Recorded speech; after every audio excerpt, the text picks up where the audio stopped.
The single mother found an abandoned yacht, but never imagined it hid a secret. Melissa Johnson carried the burden of raising 7 children alone, selling snacks on Virginia Beach to put food on the table. The bills were piling up. The rent for their shack was 3 months overdue, and the little ones went to bed hungry more often than she cared to admit. It was during another walk along the beach, trying to find tourists to sell her chocolate truffles, that her 6-year-old youngest son pointed to the luxurious yacht anchored in the same spot for months. "Mom, look at that giant boat. Do you think anyone's inside?" asked little Pete, tugging at the hem of his mother's faded brown dress. Melissa looked at the white vessel standing out against the blue of the sea. She had noticed that yacht other times, always in the same location, but had never been interested. Rich people's problems were none of her business. "There must be, son. Rich folks have those kinds of things," she replied, adjusting the 2-year-old baby on her hip while holding her 4-year-old daughter's hand. But something caught her attention. One of the sides of the yacht was open, swaying slightly with the movement of the waves. There was no movement inside the vessel, no sign of life. "Mum, there's really no one there." "Look, the door is open," said Ryan, her 12-year-old son, the most observant of them all. Curiosity and desperation mingled in Melissa's chest. Perhaps there was something there that could help her family, not to steal. She would never do that, but maybe some work, some opportunity. "You all stay here on the sand. I'm just going to take a quick look," she said, handing the baby to Emily, her 15-year-old daughter. "Mum, are you sure? What if someone shows up?" questioned the worried teenager. "Everything will be fine. I'm just going to see if there's anyone needing something." Melissa waded through the shallow water until she reached near the yacht. The vessel was even more imposing up close, with its elegant lines and finishes that seemed to cost more than she would earn in her entire lifetime. She climbed up the side ladder that was lowered, calling out loudly to check if anyone was there. Only the sound of the waves and seagulls answered.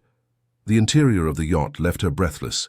Fine wood furniture, leather upholstery, a kitchen better equipped than any restaurant.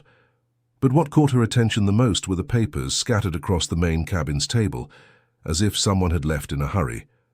Carefully she approached the documents. They were official papers, contracts, certificates. And there, on a birth certificate yellowed with time, she saw a last name that made her heart stop. Johnson Williams. That was the last name her adoptive mother, Miss Grace, had mentioned a few times when she was very sick, before passing away. She said it wasn't Melissa's real last name, but never properly explained the story. Dear listener, if you're enjoying the story, please take a moment to like and especially subscribe to the channel. It really helps us who are just starting out, now continuing. Her hands trembled as she picked up the document. The name on the certificate was Mary Grace Johnson Williams, born in 1943. Her adoptive mother's name was Mary Grace Johnson, but she never knew about the Williams part. Quickly, she photographed the papers with her old cell phone. There were also vessel documents, all under the name of Anthony Johnson Williams, and handwritten letters with elegant penmanship. "Hey, what are you doing there?" Melissa was startled and almost dropped her phone. At the entrance of the yacht stood a dark-haired man around 50 years old, wearing fisherman's clothes with a suspicious expression. Sorry, I was just checking if anyone was here. My kids are on the beach and we saw it was open," she explained nervously, quickly putting away her phone. "I'm Benny, a fisherman from this area. This yacht has been here for about 6 months, ever since the owner disappeared." "You shouldn't be messing with his things," the man said, but without aggression. "He disappeared. What do you mean?" "Nobody really knows. One day he was here, walking along the beach, talking to everyone. The next day, the yacht appeared empty. His wife and children came looking, but they never found him again." Melissa felt a shiver. That information only deepened the mystery surrounding the documents she had found. "Did you know him?" "Yes, I did. Mr. Anthony. A man about 70 years old, very polite. He said he was looking for a person, a family, I don't know. He kept asking about old families from around here." Melissa's heart raced. Anthony Johnson Williams, the same last name her adoptive mother mentioned. Did he ask about any specific family? "I don't remember well, but I think it was something with Johnson. Why do you want to know? Before she could answer, they heard voices coming from the beach. Her children were calling for her, worried. I need to go. Thank you for the information, Benny. You're welcome, miss, but here's some advice. Don't mess too much with these things. When rich people disappear like that, there's usually trouble involved. Melissa returned to the beach with her mind racing. Could the document she photographed have some connection to her story? Her adoptive mother had always been very reserved about the past, especially about how Melissa came to her. Mum, did you find anything? Asked Emily, handing the baby back. Nothing important, honey. Let's go home. But the night was long and sleepless. Melissa kept looking at the photos on her phone, trying to decipher the handwritten letters.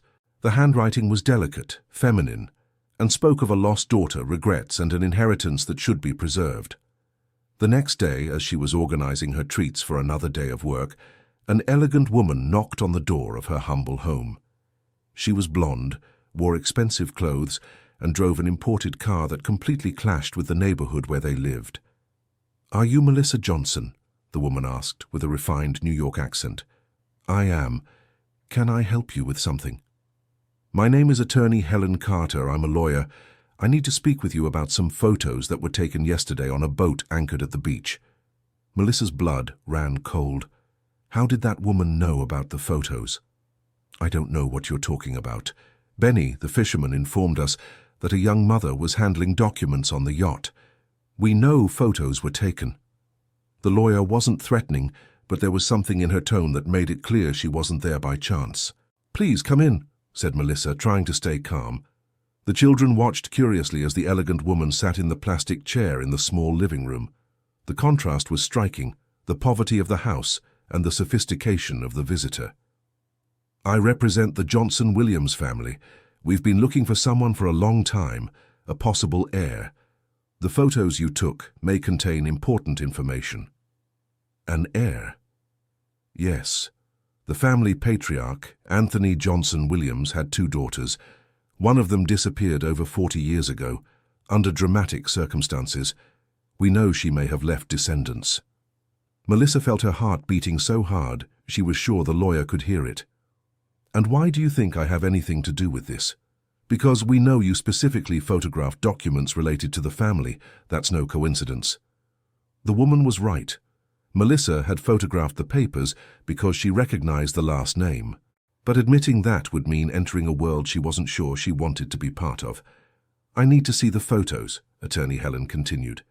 "If they confirm what we suspect, this could completely change your life and your children's lives." "And if I don't want to show them?" "You have every right to refuse. But if there really is a connection, you would be giving up on finding out who you truly are, and also a considerable inheritance." The children stopped playing and looked at their mother.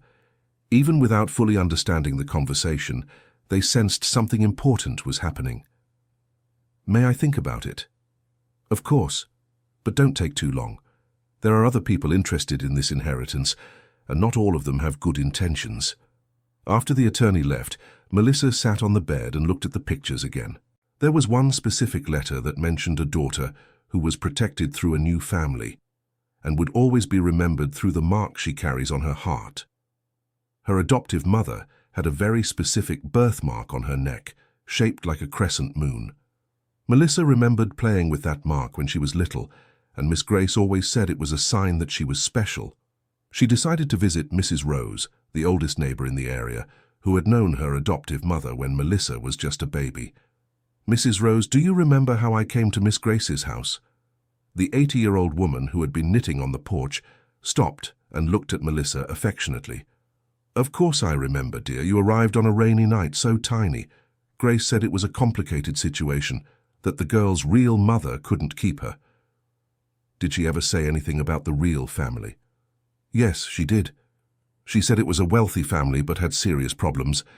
Grace was a nurse in a rich house before moving here, you know." Melissa didn't know. Her adoptive mother had never mentioned that. "Which house?" "A mansion, up in the high part of Charleston. A family of merchants, owners of ships or something like that. Grace took care of a sick lady there for years." The puzzle was starting to come together. Her adoptive mother had worked for a wealthy family, and somehow she, Melissa, had ended up at her home as a baby. That night, she decided to go back to the yacht with Ryan, her oldest son. She needed to find more clues, more documents that could confirm her suspicions. The yacht was still in the same place, gently rocking. This time, they boarded more carefully, checking that no one was around. "Mum, look at this," said Ryan, pointing to a compartment she hadn't noticed before. It was a hidden drawer behind the main table. Inside were more letters, old photographs, and a sealed envelope with the name "To my lost granddaughter." Her hands trembled as she opened the envelope. Inside was a letter written on letterhead. "My dear granddaughter, if you are reading this letter, it means you have finally found us. Your grandfather and I spent years searching for you, knowing that our daughter was forced to give you up for protection. Your mother, our dear Mary, fell in love with a man we did not approve of. At the time, our family had dangerous enemies in the business world, and she was at risk. To protect her and you, who were about to be born, we sent you both away. Mary was pregnant when she left. We know you were born and raised with love by good people. Your mother sent us a letter years later saying you were safe, but we never had contact again. Look for Grace Johnson. She was our trusted nurse and promised to take care of both of you. The crescent moon-shaped birthmark is the sign of our family. All the Johnson-Williams women carry that mark. Your inheritance is protected in the name of Mary Grace Johnson-Williams. Look for our trusted attorney, but be careful of those who claim to represent the family. Not everyone wants you to be found. With eternal love, your grandparents." Teresa and Anthony Johnson-Williams' Melissa had to sit down. Her adoptive mother was actually her biological mother. And she had a birthmark, just like the letter mentioned, a half moon on her neck, always hidden by her hair. "Mom, are you okay?" asked Ryan, concerned. "I am, son. I'm discovering things about our family." But her thoughts were interrupted by footsteps from the lower part of the yacht. Someone was coming up. "Quick, hide the papers," she whispered to Ryan. A man in a suit appeared at the cabin entrance. He was elegant, around 50 years old, and definitely not a fisherman. "Good evening. May I ask what you're doing on my property?" "Your property?" questioned Melissa bravely. "I'm Edward Williams, nephew of Anthony Johnson Williams. With my uncle's disappearance, the family decided to take possession of his assets." There was something in the man's tone that didn't inspire trust. His eyes scanned the cabin, checking if anything had been moved. You were rummaging through my uncle's belongings. That's trespassing." Ryan, as brave as his mother, stepped forward. "Do you have documents proving this yacht is yours?" Edward smiled unpleasantly. "Smart kid, but documents are things you can easily get when you have the right contacts." The threat was implied. Melissa held her son's hand. "Let's go, Ryan." "Good idea, and I hope not to find you here again. It would be unpleasant." They walked silently to the beach, but Melissa knew the situation had become much more dangerous. There were people willing to stop her from discovering the truth. Dear listener, if you're enjoying the story, please take a moment to like and especially subscribe to the channel. It really helps us who are just starting out. Now, continuing. The next day, attorney Helen Carter returned to her house, but this time she wasn't alone. She brought with her a white-haired woman with a maternal appearance. "This is Mrs. Martha. She worked for 40 years for the Johnson-Williams family," the lawyer introduced. The elderly woman looked at Melissa carefully, especially at her neck. "Dear, may I see your birthmark?" Melissa hesitated, but moved her hair aside, revealing the perfect half moon on her neck. Mrs. Martha's eyes filled with tears. "It's her. She's Mrs. Teresa's granddaughter. I was there when your mother was born and when you were born too." "You knew my mother?" "I knew and loved her like a daughter. Mary was a sweet girl but very stubborn. When she fell in love with John, a poor young man from the area, the family didn't accept it. They weren't bad, but they were afraid." "Afraid of what?" "The family had issues with business competitors. There were threats, attempted kidnappings. When Mary got pregnant, Mrs. Teresa and Mr. Anthony were desperate. They sent her and John away to protect them." "And what happened to my father?" Mrs. Martha exchanged a worried look with the lawyer. "John. He couldn't handle the pressure. He abandoned Mary when you were 2 years old." Said he couldn't stand living in hiding, always afraid. Melissa's heart broke. Her mother had been abandoned and had to raise a daughter alone, far from her family. Mary brought you to Grace because she was sick. She worked too hard, pushed herself beyond her limits to raise you. When she realized she couldn't manage, she gave you to our trusted nurse. But why did Grace never tell me the truth? Because Mary made her swear only to tell when you were ready to understand. And also because there was danger. What danger?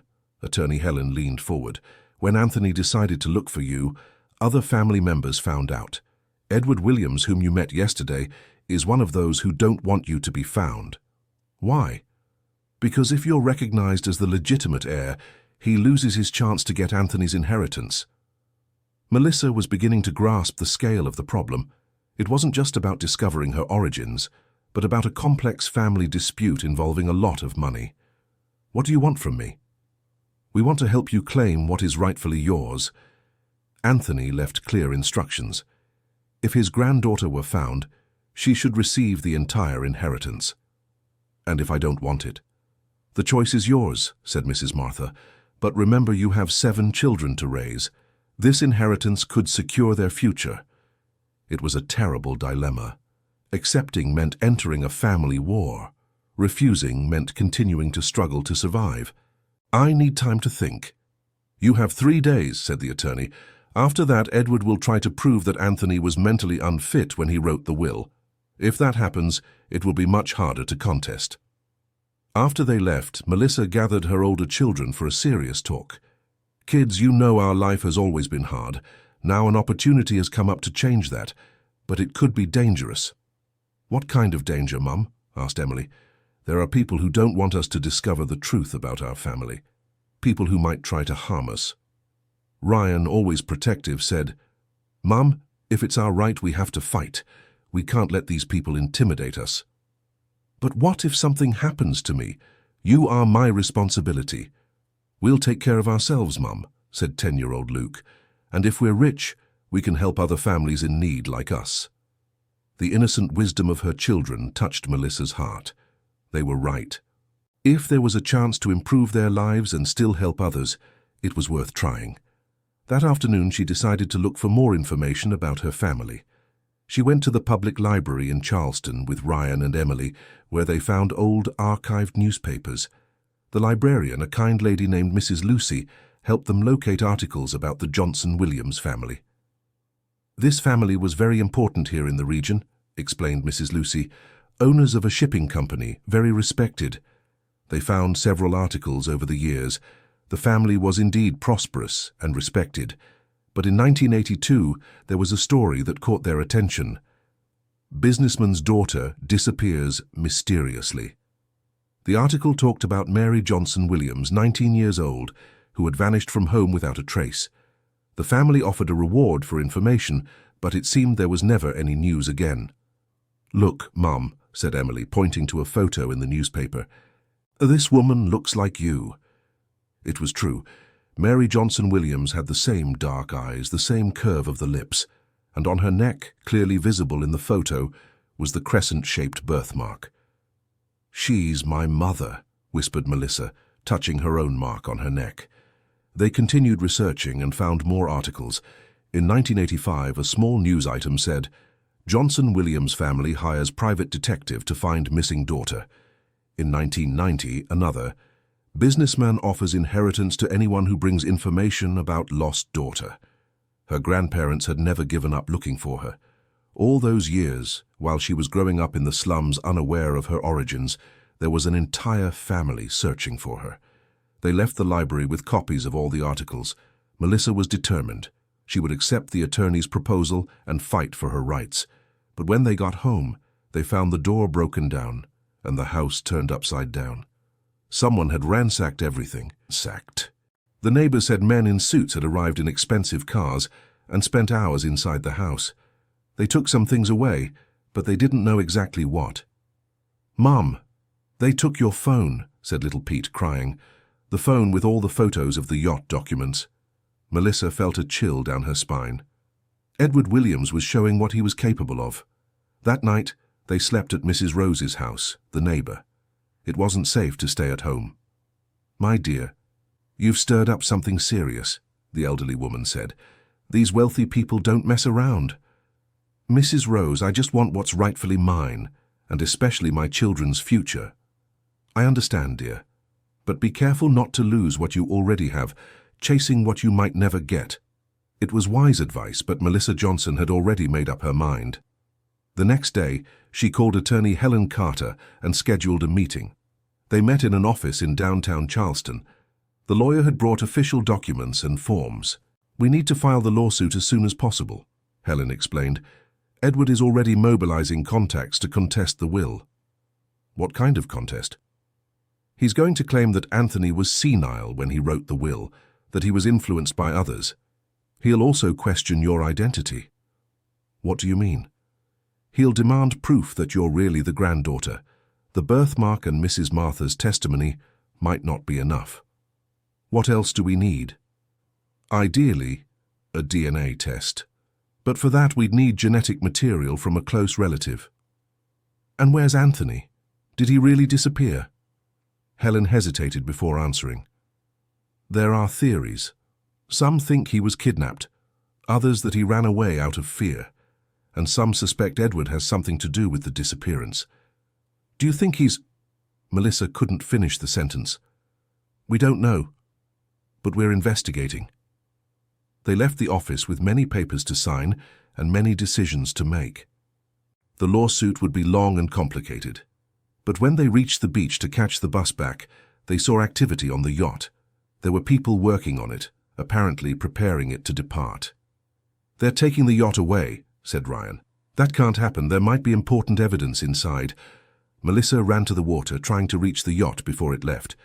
But it was too late. The vessel was moving, leaving the dock. On deck, Edward Williams waved at her with a sarcastic smile. He was taking away all the evidence that could help her, or almost all. That night, Melissa remembered something important. During their second visit to the yacht, Ryan had photographed some documents with his own phone. They were photos Edward didn't know existed. "Ryan, do you still have those photos?" "Yes, Mom. I saved everything in a hidden folder." The photos showed documents proving that Anthony had left specific instructions on how to find his granddaughter. There were also copies of certificates and an address in Charleston they hadn't seen before. "Mom, this address is for a house nearby," said Emily, looking at her phone's map. It was a mansion in the high part of the city, exactly where Mrs. Rose had said her adoptive mother had worked. The next day they went to the address. It was a large old house, but well maintained. On the gate, a discreet plaque, "Johnson Williams Residence." They rang the bell and were greeted by an elderly maid. "Can I help you?" "We're looking for information about the Johnson Williams family. I'm possibly Anthony's granddaughter." The woman's eyes widened in surprise. "Are you the family the boss was looking for? Please, come in." The maid, who introduced herself as Mrs. Carmen, had worked there for 30 years. She knew the family's history well. Mrs. Teresa, Mr. Anthony's wife, kept everything from her daughter Mary. Her room is exactly as it was when she lived here. She took them to a room on the second floor. It was a place frozen in time, with antique furniture, photos on the wall, and clothes still in the closets. Mrs. Teresa died 5 years ago, but before that, she asked me to keep everything for when the granddaughter appeared. There were photos of Mary at various ages. Melissa clearly saw her mother's features in herself, especially in the eyes and smile. "Mrs. Carmen, do you know what happened to Mary after she left here?" "Yes, dear. She used to send letters secretly. Mrs. Teresa kept them all. The maid brought a box full of letters. There were dozens of them written over several years. The first letters talked about the pregnancy, about how happy she was but scared. Then about Melissa's birth, and how hard it was to care for a baby alone after John left. The last letters were sadder. Mary spoke about her failing health, about how she was working too much to support her daughter. "Mom, if anything happens to me, Grace will take care of Rosa. She's a good woman and promised to raise my daughter with love. Don't look for us now, it's dangerous. But when Rosa grows up, when Daddy's enemies are no longer a threat, she can come back home." It was the last letter, dated 1995. Mary had passed away when Melissa was only 10 years old, but she never knew that her adoptive mother was actually her paternal grandmother. "Why were these letters never given to Mary's parents?" asked Melissa. "Because they arrived after Mrs. Teresa and Mr. Anthony moved temporarily to New York. When they returned, the person who was supposed to deliver the letters had also left. I only found this box when I was organizing the boss's things after she passed away." Dear listener, if you're enjoying the story, please take a moment to like and especially subscribe to the channel. It really helps us who are just starting out. Now continuing. The letters were compelling evidence that Melissa was indeed the long-lost granddaughter, but they also revealed something more. Her mother had deliberately hidden their location out of fear. "Mrs. Carmen, do you know why there was so much danger back then?" "It was a business war, dear. The family company was competing for port contracts with other powerful families. There were threats, sabotage, even attempted kidnappings. And now, is there still danger?" "I don't think in the same way, but Edward, the nephew, is an ambitious person. When he found out that Mr. Anthony was looking for his granddaughter, he became very upset." "Do you think Edward has something to do with Anthony's disappearance?" Mrs. Carmen looked around as if afraid of being overheard. "I can't prove anything, but I can tell you what I saw. The night before Mr. Anthony disappeared, Edward came here. They argued a lot. I heard Edward saying he wouldn't let some slum girl get the family inheritance. And then? Then Mr. Anthony left the house very upset. He said he was going to the yacht to sort some things out. That was the last time I saw him." Melissa was beginning to understand that her fight wasn't just for recognition, but against someone who might have harmed her grandfather. "Mrs. Carmen, can I take these letters? They might be important to prove who I am." "Of course, dear. Mrs. Teresa left everything for you anyway." They left the house with the box of letters and one certainty. They had enough evidence to prove Melissa's identity, but they also knew that Edward wouldn't give up easily. Back at Attorney Helen's office, they showed her the letters. The lawyer was visibly moved. "These letters change everything. They're undeniable proof of the family relationship." "So can we win the case?" "We can, but Edward will try to discredit the letters somehow. We need to prepare for a tough legal battle." "How long could it take?" "Months, maybe years, and it will be expensive." Melissa felt discouraged. She didn't have money for a long legal battle. "But there's a faster way," Helen continued. "If we can find Anthony alive, he can personally confirm that you're his granddaughter." "Do you think he's alive?" "I have my suspicions. Anthony is a smart man. If he ran away, it was for a good reason." "How can we find him?" "By investigating his last steps. Mrs. Carmen said he went to the yacht on the night of his disappearance, but the yacht was anchored at the beach. If he wasn't there, where did he go?" Ryan, who had been quiet during the conversation, raised his hand as if he were in school. "Can I say something?" "Of course, son." "I remember when we went to the yacht the first time, Mr. Benny said that Mr. Anthony was asking about old families in the area. Maybe he found some clue about where his mother was. It was a brilliant observation.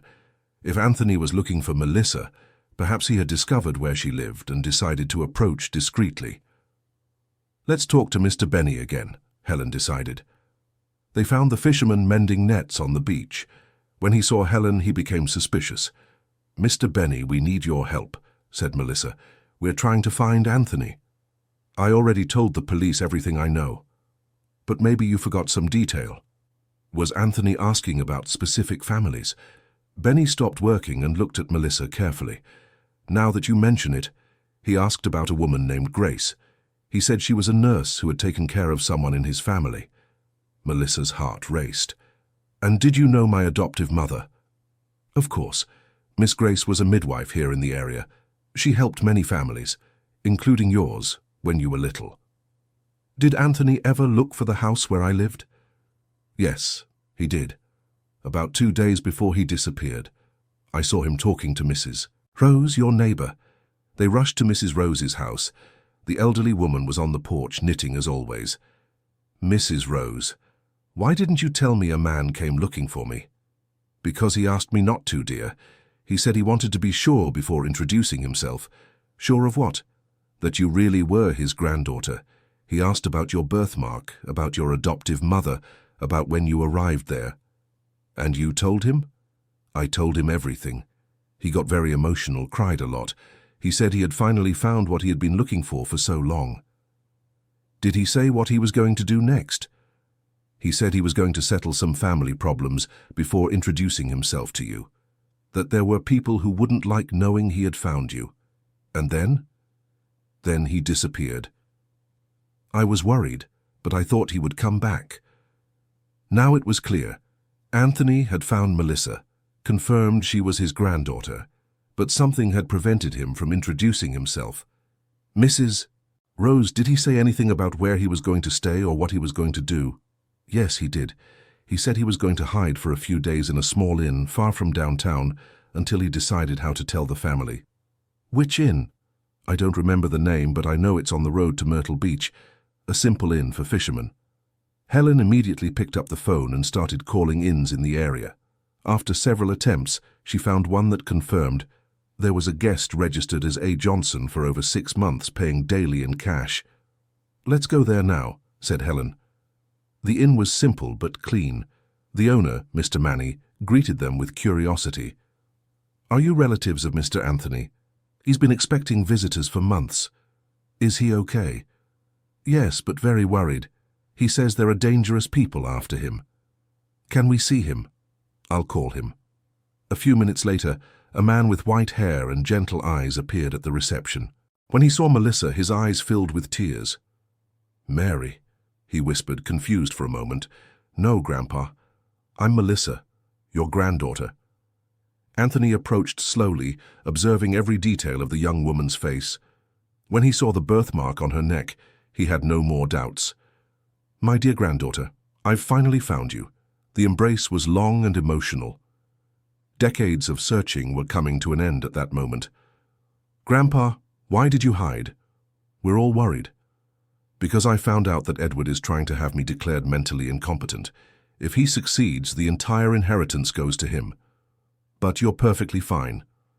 I am. But he has contacts, lawyers, doctors who can be bought. If I showed up now, I'd be committed to some clinic and declared senile. Helen approached. Anthony, I'm Helen Carter, an attorney. I can help you resolve this situation legally. Can you be trusted? I was hired by your granddaughter to help her claim her rights. I'm on your side. Then let's talk. They spent the rest of the afternoon at the inn, planning how to resolve the situation.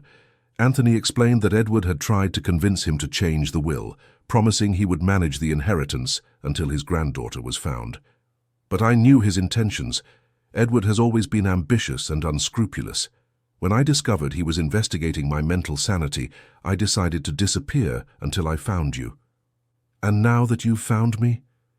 Now we go home and settle this as a family. But it wouldn't be that simple. When they returned to Charleston, they discovered that Edward had filed a petition to have Anthony declared legally dead, claiming there was evidence he had drowned. How can he do that? Asked Melissa. Without a body, the law requires 7 years to declare someone dead, explained Helen. But if there's evidence of an accident or crime, the time frame can be shortened. What evidence? Clothes found on the beach, witnesses who say they saw someone drowning, things like that. But all of that could be forged. Exactly. Edward is using his influence to speed up the process. The situation was getting more complicated.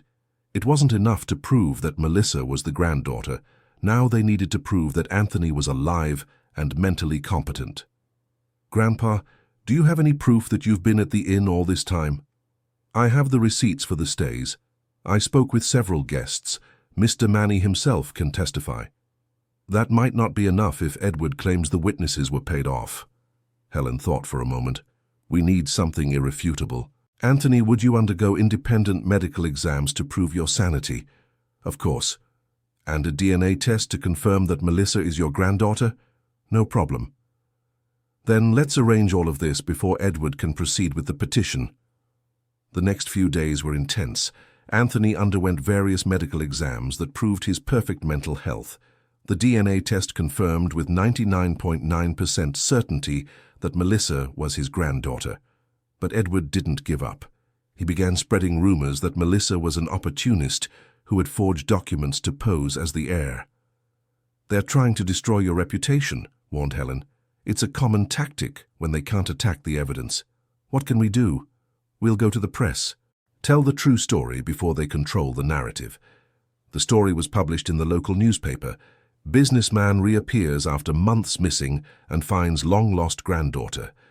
Melissa's story touched many people.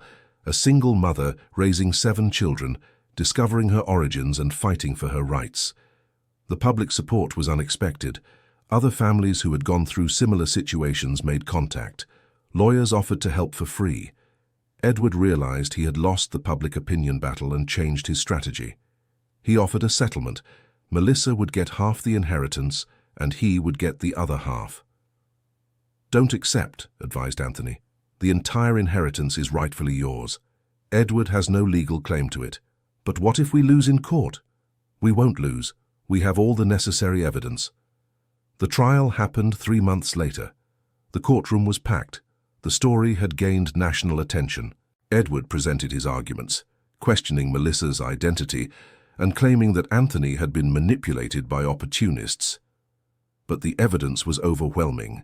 The DNA, Mary's letters, the testimonies of Mrs. Carmen and Mrs. Martha, Anthony's medical exams. When it was Melissa's turn to speak, she chose to tell her story simply. "Your Honor, I didn't come here for money. I came in search of my story, my family. I grew up poor, but with lots of love. My adoptive mother taught me values that no money can buy. If I win this case, it won't be to flaunt wealth, but to give my children the opportunities I never had and to honor the memory of my biological mother." The judge withdrew to deliberate. 2 hours later, he returned with the decision. Based on the evidence presented, it is proven that the plaintiff, Melissa Johnson, is the legitimate granddaughter of Anthony Johnson Williams, and therefore the sole universal heir to his assets, as stipulated in a valid and legal will. The decision was unanimous. Melissa had won. But victory brought responsibilities. The inheritance included the shipping company, several properties, investments, and a considerable amount of cash. "Grandpa, I don't know how to manage all this." "You'll learn, my dear, and I'll teach you. After all, we have a lot of lost time to make up for." Melissa decided to use part of the inheritance to create a foundation that would help single mothers in vulnerable situations. The yacht, which had been the starting point of the entire discovery, was transformed into the headquarters of a social project. Edward, defeated and humiliated, left Charleston and was never seen again. Some say he moved abroad. Anthony returned to his mansion, but not alone. Melissa and the children moved in, filling the house with the joy and life that had been missing for so many years. "Grandpa, sometimes I still can't believe this is all real," said Melissa several months later, as they watched the children playing in the garden. "It's real, my dear. And do you know what I've learned from all this?" "What?" "That family isn't just blood. It's love, care, protection. Grace was your mother just as much as Mary was, and you were a mother to your children long before you discovered you were my granddaughter." "You're right. Material inheritance is important, but the inheritance of the heart is what truly matters, and you always had that even when you had nothing." Melissa smiled, watching Ryan teaching his younger siblings how to play soccer in the garden. Emily was reading a book under a tree, enjoying the private lessons she could now afford. "Grandpa, there's something I want to do." "What is it, dear?" "I want to look for my father, John. I know he abandoned my mother, but maybe he's regretted it. Maybe he wants to meet his grandchildren." "Are you sure? It could be painful." "I am. I've learned that everyone deserves a second chance, and the children deserve to know their paternal family too." The search for John took several months, but they finally found him. He lived in a small town in the countryside, worked as a mechanic, and had remarried but had no other children. When he learned about Melissa and his 7 grandchildren, John cried like a child. "I made the biggest mistake of my life when I abandoned your mother. Every day I think about what could have been different. Dad, we can't change the past, but we can build the future together." John became a present and caring grandfather. His wife, Marlene, welcomed the children as if they were her own grandchildren. The family Melissa had always dreamed of having was finally complete. It wasn't perfect. There were scars from the past, but it was real and full of love. 1 year after the trial, Anthony threw a party to celebrate Melissa's birthday. It was a simple party in the mansion's garden, but with all the elements that were missing from her childhood: family, joy, and security. "Make a wish," said little Pete, the youngest, pointing to the birthday cake candles. Melissa looked around. Her 7 healthy and happy children, the grandfather she had finally found, the father who had returned to her life, the friends who had supported her during the struggle. She closed her eyes and blew out the candles. But she didn't make a wish. After all her dreams had already come true. The party ended late, with the children asleep on the living room sofas and the adults chatting about future plans. "Grandpa, thank you for never giving up on searching for me. Thank you for keeping our family's legacy alive. That crescent moon on your neck was like a beacon that guided me to you. And now we live. We cherish each day, build memories, take care of each other. That's what family is for." Melissa looked out the window and saw the ocean in the distance, the same ocean where it all began when little Pete pointed to the mysterious yacht. At that moment, she understood that her journey hadn't just been about discovering her origins or claiming an inheritance. It had been about finding her place in the world, about understanding that she had always been worthy of love and respect, regardless of her social status. The poor girl from the slums had become a wealthy woman, but more importantly, she had become whole. Outside, the waves kept breaking on the shore, carrying and bringing secrets from the sea. But Melissa Johnson Williams' secret had been revealed, and with it came not just material wealth, but the true richness of a reunited family. End of story. And now, dear listeners, tell us what you thought of this story of overcoming and family reunion. Do you believe Melissa made the right decisions in fighting for her rights? Leave your honest opinions in the comments. We love reading each one of them. Don't forget to like and, most importantly, subscribe to the channel so you don't miss other moving stories like this one. Thank you so much for joining us.